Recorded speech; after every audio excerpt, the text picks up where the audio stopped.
Hi, welcome to the I Heart Africa Project podcast. This is episode number 2. Hi, my name is Nikki. I run the I Heart Africa Project. I love Africa. It is a very special place to me, and so I'm putting together this project to showcase Africa in a very real capacity, providing insights into Africa from the perspectives of those who love the continent, its residents, wildlife heroes, conservationists, photographers, rangers, guides and tourists who all share their experiences and love of this beautiful continent. On today's episode, I'm talking to Bob and Monika Vincent.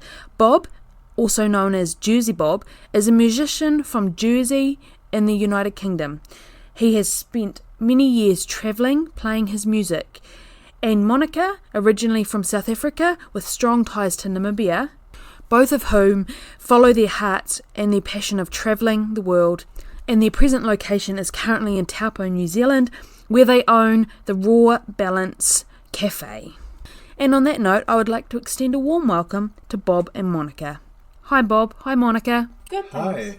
Now for those listening, could you please introduce yourselves, tell us where you're from, tell us a little bit about yourself and what you do.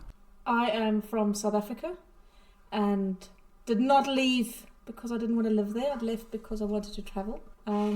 And now we live in New Zealand and we run a raw food vegan shop and live off the grid in Turangi. Hello. I'm Bob, or Robert is my real name, but I'm from Jersey, the Channel Islands, which is a small island near France. Travelled loads and loads since I was 22, so that's why I left Jersey really. Met Monika, married Monika in Namibia. We eloped, or anteloped, as we like to call it. And then, we've come here 6.5 years ago. And I live in Turangi as well. Oh! Right next door to you. Alright? Yep. Okay, Alright. that's us. Monika, so you grew up in Cape Town. What was that like? It was awesome. It's a very cool place. It's even cooler now than when I grew up, but it's very cool. And you have quite a strong tie to Namibia, is that correct? Yes. My mum's, both of her parents were born in Namibia. They were amongst the first, of their parents were amongst the first settlers in Germany, from Germany, in Namibia. Oh wow. So we've got big family ties with that, yeah. Mm-hmm. And do you have a favourite holiday you went on as a child with your family? What did I say? Wilderness. Like Edit that out. Yes, wilderness is awesome. Yeah. That's a really, really cool place. Did you ever go up to Kruger?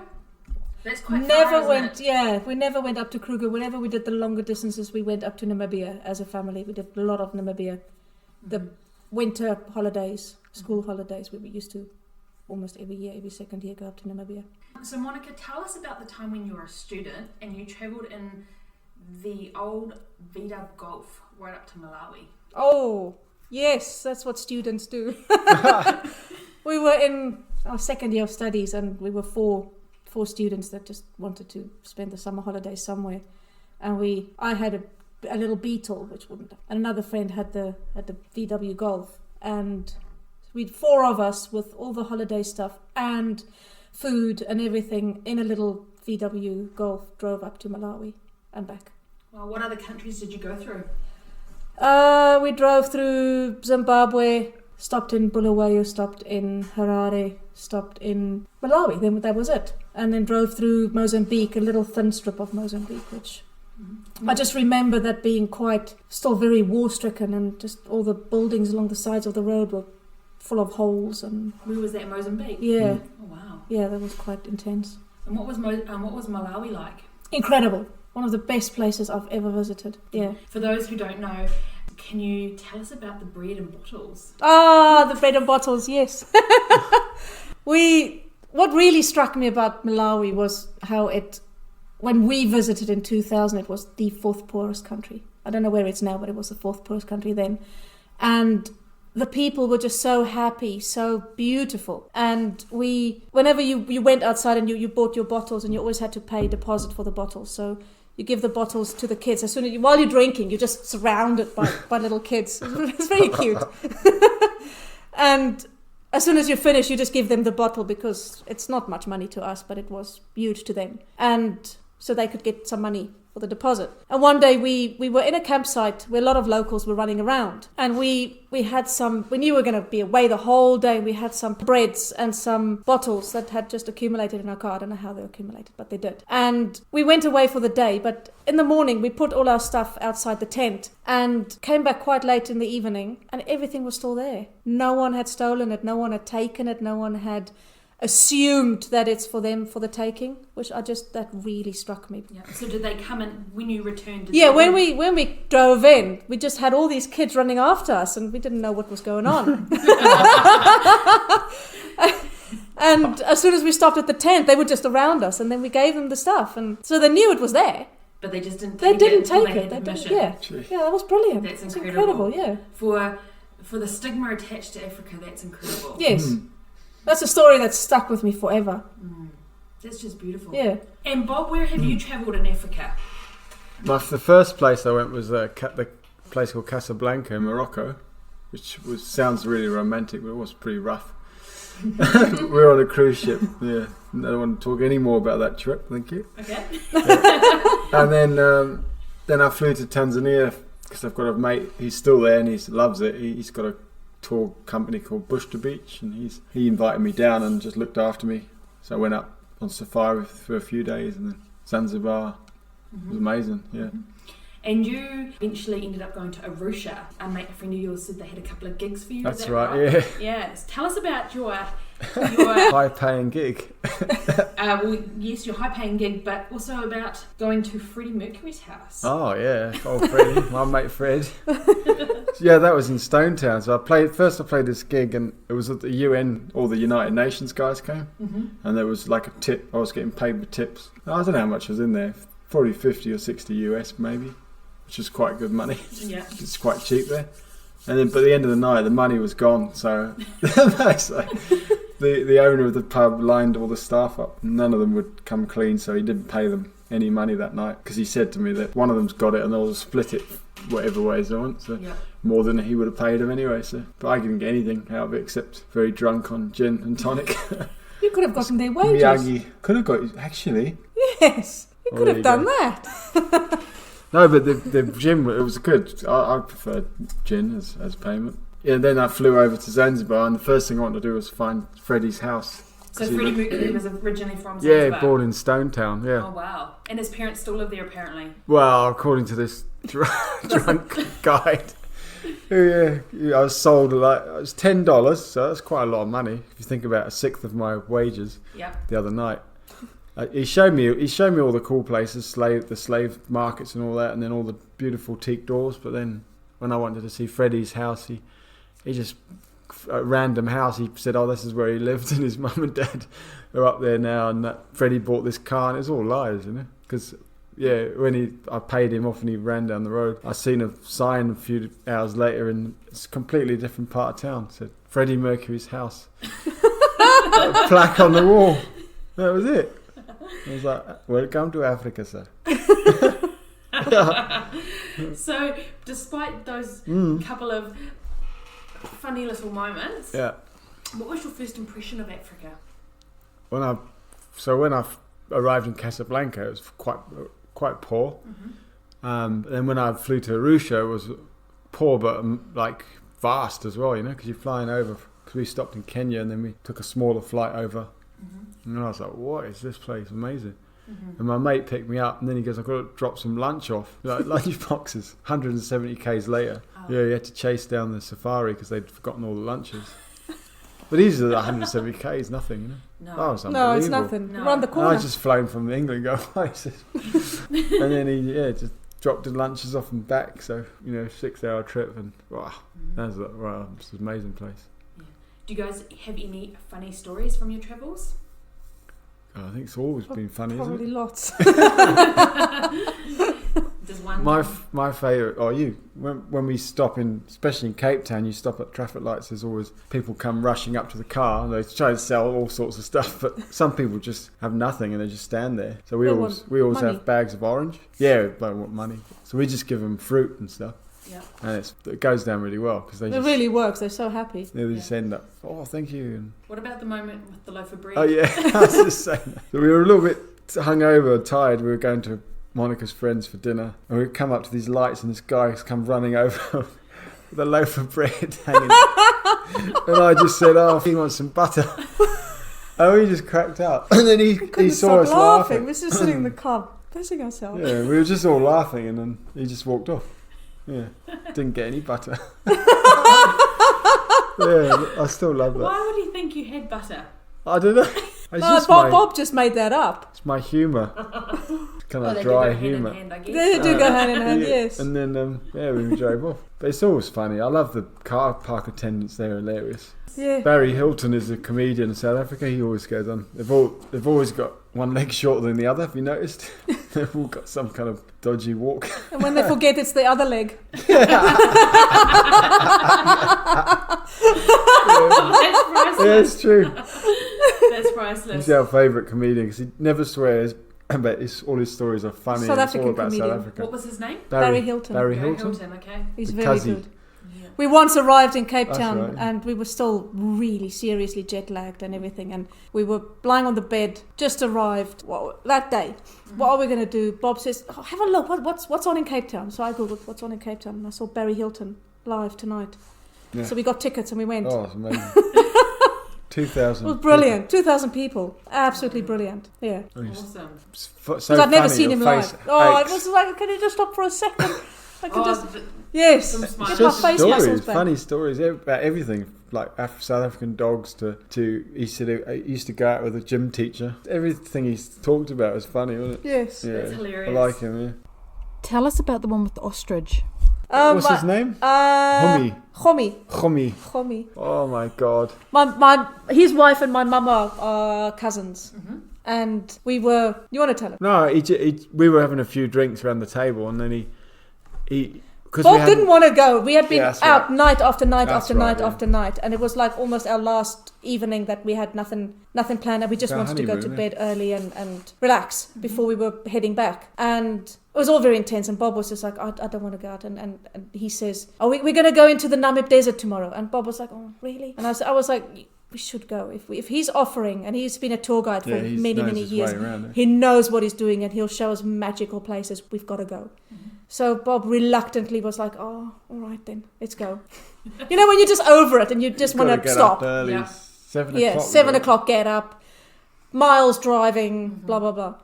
And we drive. Get to this first stop. This big rock or something, and he opens the beer fridge and he says, now this is where we normally have our first beer.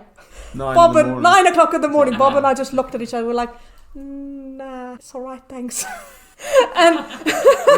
And so he cracks open a beer and drinks it. It was like, all right then. And then we carry on, and he stops at another place 9:30, and he says, so this is normally where we have our second beer. So obviously the tourists are quite thirsty. Yes. Very thirsty. The sun isn't even very high yet. So it was winter. We had our first beer at 9:30. So we had our first beer at 9:30. And then... We saw Welwitschia, though. We saw Welwitschia. We saw lots of beautiful things. Yeah, and then he drove us into, with his little four-wheel drive, he drove us into a riverbed. And we're driving in this riverbed. It was the Swakop, wasn't it? Was it the Swakop? River Swakop, yeah. I can't remember which one it was. But we're in this riverbed, and the next minute this ostrich comes running. It was two. It's just legs. Male and Oh yeah, male and female. And he starts chasing them. They come past us. He starts chasing them. He's 40, up to 50. He's up to 60 k's an hour. You just see this thing running. looking at us like what? Yeah. So at one point the female just went aside and gave up. And the male just ran out. He was gone. Yeah. Because the car was hilarious. losing control. Yeah, the car was a bit skidding. Yeah. But Bob just couldn't stop laughing. But it's the way he keeps saying, look at this bagger run, eh? Look at him run. We'll make him run, eh? It's like, I love that accent. Oh, Awesome. It was hilarious. So what would you say is your most favourite location in Africa and why? In South Africa, wilderness. I loved that. I think Monika mentioned it. She took me there because it's just beautiful. Oh, it's incredible. Yeah, and it's just right on the edge of the beach, and then there's amazing little cafes and there's good music because we play music, and then it's real close to the Klein Kruger, isn't it? Klein Karoo. Klein Karoo, yeah. So we did that big beautiful drive over. Mm-hmm.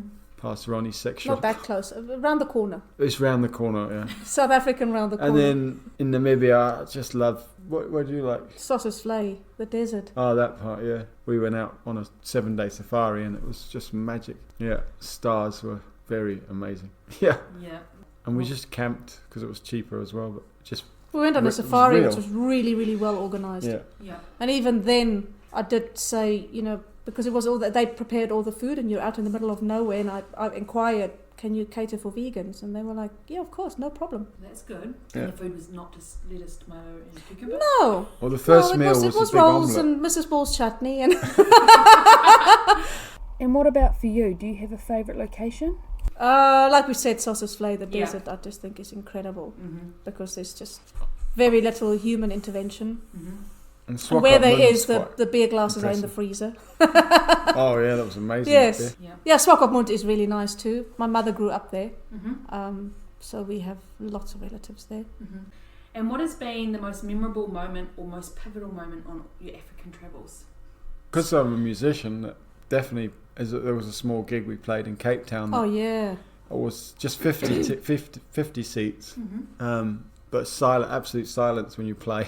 No one says a word. Never seen anything like it. And the sound was a 1950s sound system. Mm-hmm. It was run by a family, the Tate family, and Eccentric he family. looks like Einstein. yeah. Hippie Einstein. Wow. But he's fantastic, and Yeah. he's so like Passionate about live passionate, yeah. music, yeah. Wow. And when I finished, it was And some of South Africa's Incredible. big names play there yeah, big. for tiny, intimate events. Wow. Yeah. I don't even know names off my head, but Anton Goosen played there recently. yeah. So he plays like stadiums. Mm-hmm. Yeah. He's Yeah, got big 50 names, big South African names. Just They play got there that as well. vibe there. Two That's times. pretty three times. special. Yeah, 3 times, yeah. yeah, that was very special. To share the same stage as the Yeah. crowds Yeah. for you. And even Yeah. when the last time we played, the actor after us, a guy, he's probably Steve Collins. He was just on the brink of Guy Collins. got quite a bit of fame, and then his drummer, just playing percussion, was Barry Van Zyl, who was Johnny Clegg's drummer. for the last 14 And years. he sat next to us the whole Yeah. evening, and I was just like, "Oh my god!" And And we- I'm going to play drums in front of him in a minute. We were chatting, and he when we came off stage, he goes, "I don't want to play now. I just want to hear you play another set." Yeah, I was like, "Oh my god!" because I said to him, "I'm nervous now." He said, "No, don't be nervous." And then And he literally said that he was like, "Oh, I just loved listening to you. I want to listen to you all night." Wow. I know. That's impressive. Yeah. I definitely And I like to actually, come and listen. when we went back last year, because we didn't see him, we didn't play last year. I sent him a Facebook message and straight away answered. Yes, I'll Wow. try and be there. Wow. Oh wow, yeah. That's He's that's superstar. No, he's a lovely guy. Very humble. Very, Oh, very amazingly humble. You humble, wouldn't yeah. think he's like probably South Africa's best drummer. He's massive. He was going to come and see us play at because he lives in Hout Bay. When Oh, we the played Hout at the Bay, Hout yeah, Bay yeah, Market, Mm-hmm. he wanted to come, but then something happened with his daughter, and he had to go. But yeah, so that's as a musician, that was I loved That it. was quite a moment. It's Yeah, like wow. I can imagine. And Yeah. as a traveller, I just like when we drive to her brother's always about 800 k's yeah. from Cape Town, and then it's another 8 k's off the road down this dirt track to his house, and that kind of stuff's just amazing. How people live like that. Yeah, he lives completely off the grid in the Yeah. middle of nowhere. Amazing. Yeah, And he's actually now got a job in Cape Town, and my sister-in-law is there. I wouldn't mess with her. She's a very capable woman, and she will sort out any baboon or snake or porcupine or whatever comes into the house or yard. She will sort them out. She's a lady to know. Yes. Yeah. Oh yeah, she Blimey. doesn't muck about. No. And they homeschool their kids, 3 kids, and it's hilarious because one night the oldest one was getting a bit kind of, what would you say? She didn't want to do the schoolwork, so they make her sit there till it's done, and it can be like quite late into the night, and she's still there at the desk. Anyway, we went off. We played a gig at the steakhouse, maddest gig we ever played because 2 vegans playing in a Vegans. steakhouse in the middle of Boer country. we got back and it was probably 1 in the morning. And Gunter opened the door, and I walked in first, and I went, "Svenja, are you still there?" And he thought I was being serious. Oh no, she's not still working. So no, but it could have been possible. No. But he's fun. He like it. We get on with the banter. But Yeah. What would you say has been the most interesting place you've stayed when you've been on your travels in Africa? That's a good one. For you, it'll probably be the crystal house. I stayed in a quartz house made of quartz crystals. Wow. This was my mate in Arusha, and it's a real private place, and he can only take people there. Oh, it was amazing. Yeah, there's no windows or anything. It's just a few beds, and then you just try and sleep because it's so high energy there. And then it's next day bird watching. There's about 400 species come to this bird feeding place. It's amazing. I've never done bird twitching, and I loved it. But he knows all the names of everything. Wow. Yeah, he's an amazing guy. What about for you, Monika? I was just thinking now. There's lots probably, but Your brother's trailer. my brother's sleeping out with the scorpions and everything. No, I was thinking that little detour we did to Spitzkoppe in Namibia. Oh wow! With my mum and Hans Gert. Yeah. And because you just walk in, it's flat, absolutely flat, coming from Swakopmund, with a bit of a detour, but going back to Windhoek, an African detour. And there's this mountain that's really high, just like that. And around it, it's just as you walk, there's just crystals everywhere, all sorts of Massive semi-precious and precious. Yeah, rose quartz. You pick rose quartz up that size, wherever. Just tourmaline, you name it. It's all there. Incredible. Smoky quartz. Smoky quartz. Amethyst, everything, loads. That's Have mad. you decided to mine that? Yeah, they have. They're not mine, but there's a big crystal gallery in Swakopmund, and we went to that, and that's got the biggest smoky quartz crystal on display, on Earth on display. It's 4.5 tons. It's massive. Bob looks like a little dwarf next to it. That's saying something. Yes. Massive. Yeah. And they've got an amethyst you can basically. And they've got a climb into citrine it. that's probably the citrine. about that size, Wow. just like that. It's incredible. And people don't take the crystals? Yeah, you can. Yeah, they do. Would it be protected though? Like under...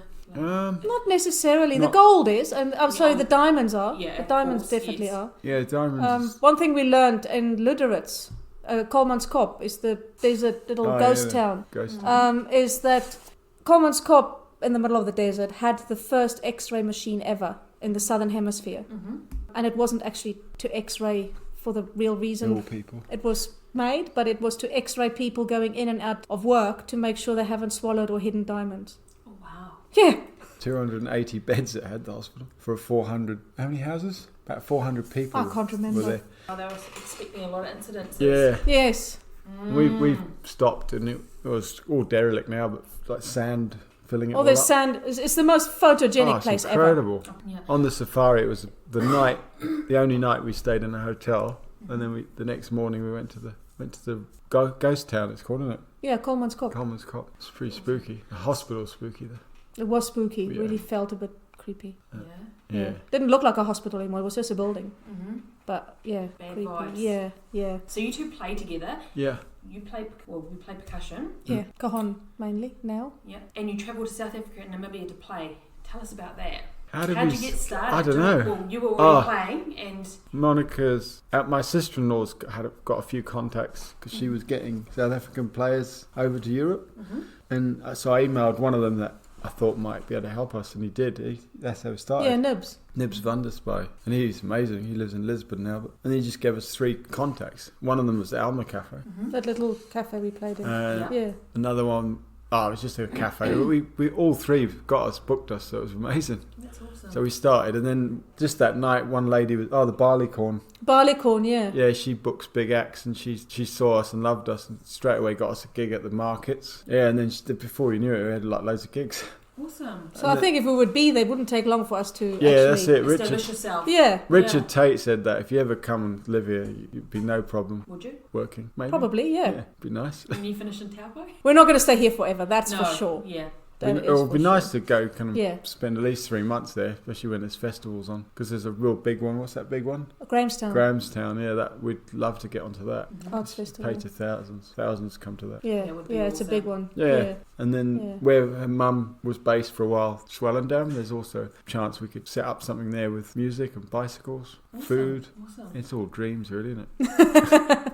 Dreams happen. Yeah, exactly. Small steps. Exactly. Yeah. Absolutely. So what would you say would be your favourite African animal, bird or reptile, and why? And I know, Bob, you mentioned those weird little things. Dussies. Oh, the Dussies. Tell us about yeah. those. Well, you see them on Table Mountain. They're little bouncy kind of rodents. They're not bouncy, they're rodents. Okay, they're not They just sit there.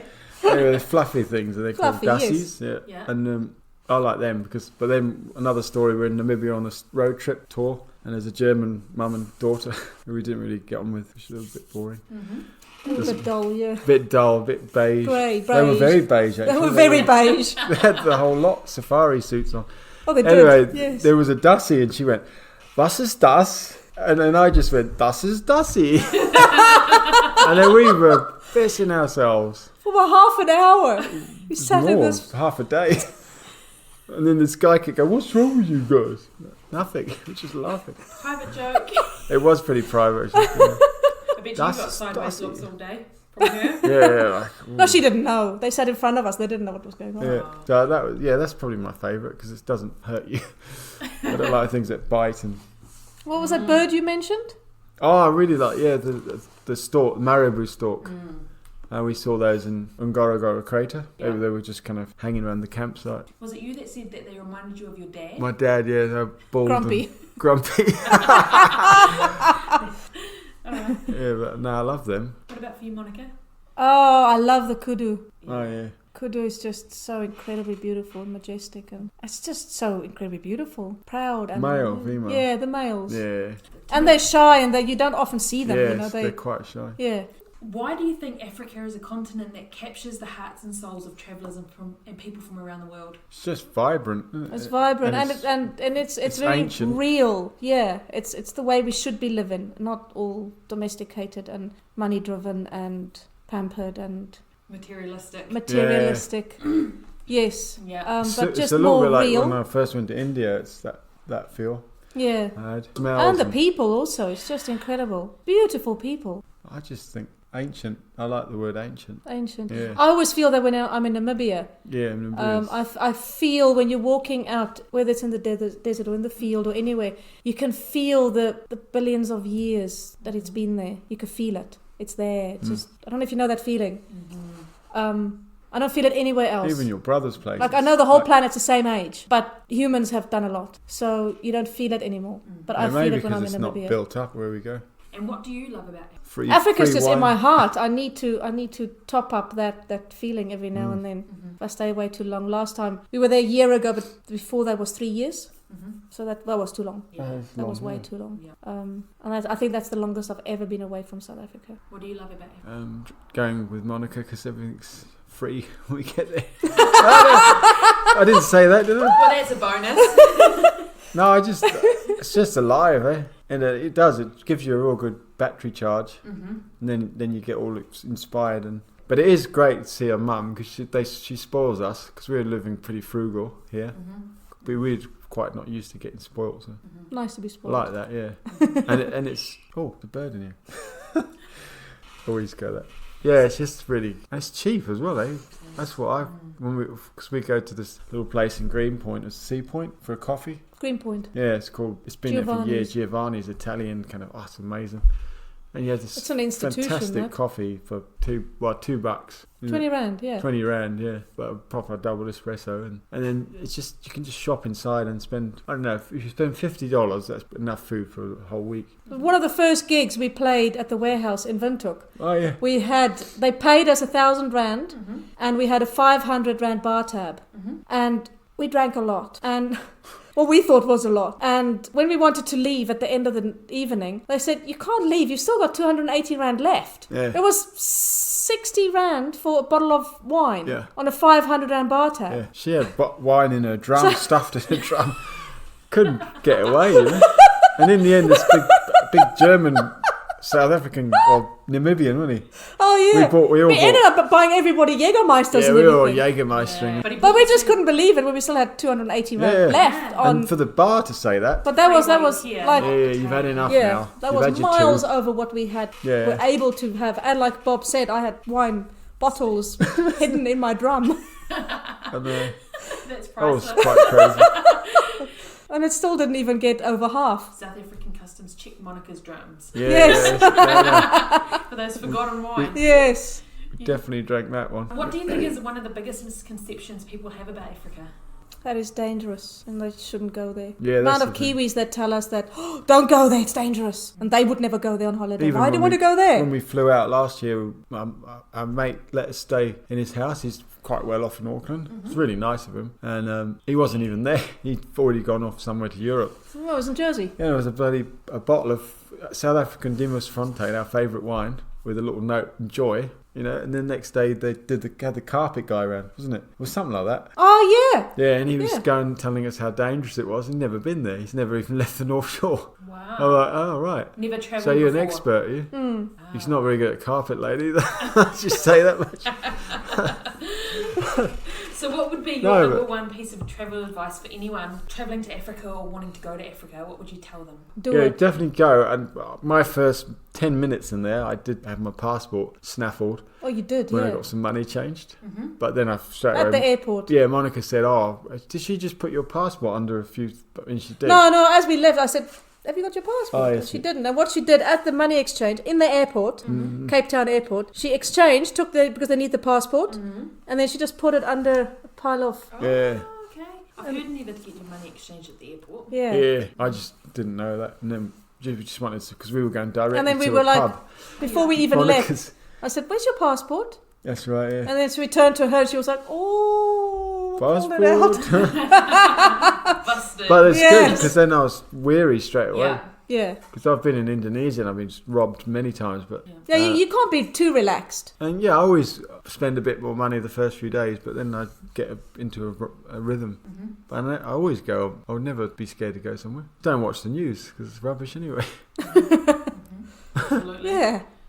All right. So if you were creating a bucket list for Africa, what would be number one on your list? I'd like to go back to Tanzania and at least go up Kili and then Mount Meru. Oh, yeah, I'd like to do that too. Or Mount maybe Mount Kilimanjaro? Kenya, yeah. Yeah. So there's 3 mountains and they're the highest in the area. And my friend actually guides people up all 3. I'd love to do that. He does it over about 2 weeks. So. No, but that'd be one of I've mine. heard that Mount Kilimanjaro, it's not so much a steep, hard climb, it's more the altitude. Yeah, The you've got to- altitude, You have yeah. to go very slow. Yeah. But Mount Kenya is Take a apparently few harder. days. Yeah, you've got to be a bit of a climber. That's the tough one. And Meru's just got to knock them all off. If you can knock one off. We'll just Might as start well. with Yeah. Kilimanjaro. Yeah. That's my bucket list. There you go. What about you, Monika? I want to go to Madagascar. Not been to Madagascar, and I'd love that. Yeah. That's an island, eh? Yeah. Yeah, cool. It still counts. No, it's nice. Just checking if I knew where it was. So did I hear you say that you eloped? Yeah. Where did you elope? And Namibia. Yeah, we pretty much Her didn't mum tell got anybody married, that we were getting remarried to her sweetheart, wasn't it? Teenage sweetheart. She married. My dad passed away Yep. a few years before that, and she married her teenage sweetheart. Oh, wow. I know. What a roundabout circle. I know, and we just decided since we've got the family together in Namibia because we're everywhere, and Bob's parents had passed away, so they wouldn't be there, and Bob's brother, who he was the closest to of the siblings, was in New Zealand. And then in Jersey, it was we just thought, well, if we're going to do it there, it's just going to be really hard because I didn't have any family. Bob had his 2 sisters, and that's about it. And then you've got to invite friends. And with Bob being a musician and he knew everyone, where do you draw the line with friends? Like relatives, if you're a big family, you you forget can... one, you're in the terrible... So what we did is we just decided we're not going to tell anyone in Jersey that we're getting married. We're going to go to South Africa, go see my mum. They got married the day after us. We got married the day before. Wow. She only met Bob like 2 days before we got married. Wow. I didn't have a ring or a wedding dress my or youngest anything when sister we flew over. Suspected because I asked for my dad's old wedding ring because she had all the jewellery. Yeah, She so goes, Bob's "Why? wearing What his are you dad's doing?" I ring and said, I'm "No, wearing my just- mum's ring. just- Wow. Yeah, Yeah. just let me That's have really it. special. It is, isn't it? Proper one, look. Yeah. It's a little bit slim now. But no, it was amazing. Yeah, then you didn't even have a ring. I didn't have a ring or anything. Or dress. My sister-in-law made my dress. A Married week. in white. Yeah, a Yeah, week it before looked- the looked wedding. good. And my mum, when we got to Namibia 2 days before the wedding, she gave me a ring. She asked, have you got a ring? I was like, no. We're just doing it. Yeah, we're just doing it. Yeah, got it adjusted. I mean, it was at her house, and it was just a few people, very few people, closest family, and that was it. Yeah, it was great. And then we just put on Facebook, oh, we got married. Oh, how lovely. Yeah. Describe Africa in 3 words. I always say ancient. I like ancient, vibrant, and amazing. super magic place. So what's next for you guys? Any plans to return to Africa anytime soon? Well, we have to because my mum's there. Yep. So at some point, yes. And Bob, you've written a book about your life and your travels. Yeah. Where can someone buy a copy of this if they wanted to? Except in person. Yeah, so you can... We've got a few websites up and around. Probably find me on Facebook. Okay, under Jerseybob. Jerseybob, Robert Vincent. And then just message me and I can send it. I've sent them all over the world, actually. Yeah, so contact us through Facebook or come into the shop. Mm-hmm. Come into the shop if you live in New Zealand. And your music you play, your CDs, they're available on iTunes, Google Play, Spotify, under Jerseybob. Yeah, everywhere. Amazon, everywhere. Yeah. Deezer. iTunes. Okay. iTunes. But yeah, if you just Google Jerseybob, I'll be there number one probably. Google now. And I'm on YouTube. Every song's on YouTube. Hey Bob, Monika, I just want to say a big thank you. Without amazing people like yourself, this project would never have come about, and my love and passion for Africa could not be shared with the world on such a grand scale. Just before we wrap up, is there anything else you'd like to add? Thanks for interviewing us. Yeah, No worries. amazing. Okay, thank you Monika and Bob for sharing your love of Africa with me. If any of you would like to follow Monika and Bob for music, through their businesses, or just chat to them about their fascinating life story, all links to Monika and Bob are on our website www.iheartafricaproject.com. You can find all the links there to look up their music, to contact them, or to purchase Bob's book. But I will also place them below. It has truly been my pleasure to chat to Bob and Monika today, and stay tuned, subscribe. We have more wonderful people coming on board to the I Heart Africa project to help share the love of Africa.